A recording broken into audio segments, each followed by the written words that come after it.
It's not chaos. I mean, it really is a feature, not a bug of the system.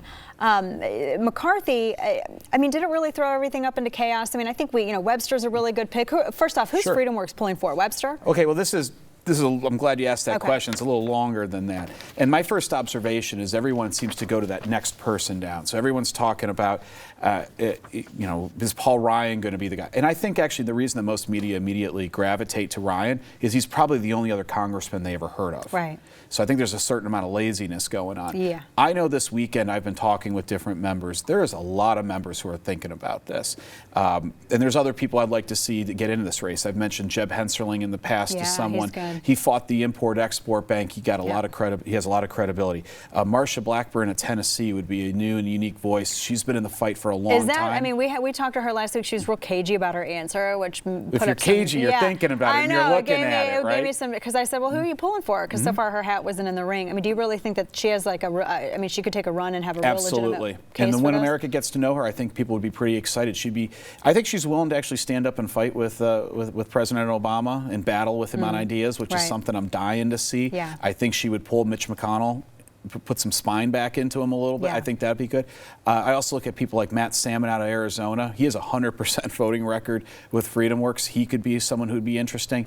Lynn Westmoreland of Georgia. I could keep going on and on about all these members, but for some reason, when you watch the news, it's like the Republicans are out of members who could be speaker. There's lots of people who could step up, and they're going to be fresh faces, and they're willing to fight. But not all of these people have thrown their hat in the ring, though. Correct, and I'm expecting the next few days that some of these folks will. I kept thinking, we talked about this last week here when we had the panel here, and there was the remark that, well, what's wrong with this job? That you have Paul Ryan doesn't want it, McCarthy doesn't want it, a lot of Trey Gowdy doesn't want it. Is it cursed? Did Nancy Pelosi, is it cursed? I actually think it used to be a lot of fun, but it's now toxic. And the people watching the show or who did this, it is now toxic for earmarks. It is now toxic to blow the caps on spending. We've taken all the fun out of Washington now. Now you actually have to do policy. You mean it's a job now? You have to set priorities and work within priorities, and you can't just, flit away all this money. That's a good thing for where we are. That's how it's supposed to work. And that's how it's supposed to work. So Boehner's going to stay on until there's a replacement. Why didn't they have the vote last week? I mean, they still could have had it, right? And I hate using terms like the fix was in, but I think the fix was in. It was everyone was ready. Okay, Speaker Boehner goes. McCarthy steps back up into it.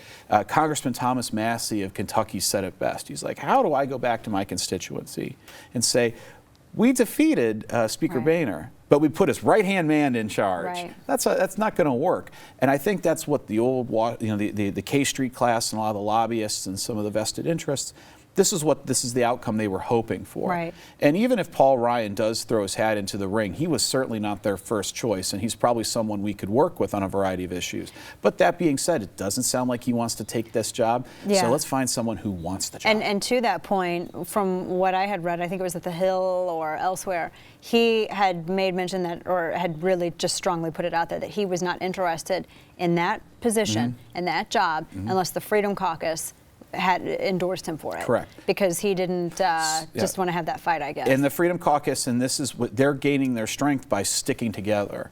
It is amazing, and when you hear people say that they're not going to endorse him, are they? They haven't changed. I think they're waiting to see how. This whole is a TARP guy we're talking about. Yeah, and then he's also been groomed by Boehner. There's two people. Paul also took Huelskamp and Bratt off of his committee at one point. So there's a little bit of tension there potentially. Yeah. But I mean, just because he's young, I think a lot of people think, oh, he's a young gun, so maybe he's more conservative. Sure. I mean, he's a super nice guy, but. Well, I think that's why I start looking at some of these other people that most people in the media, or even it's hard to follow all these different congressmen. But there's a lot of really good folks out there, and no one's looking for perfect.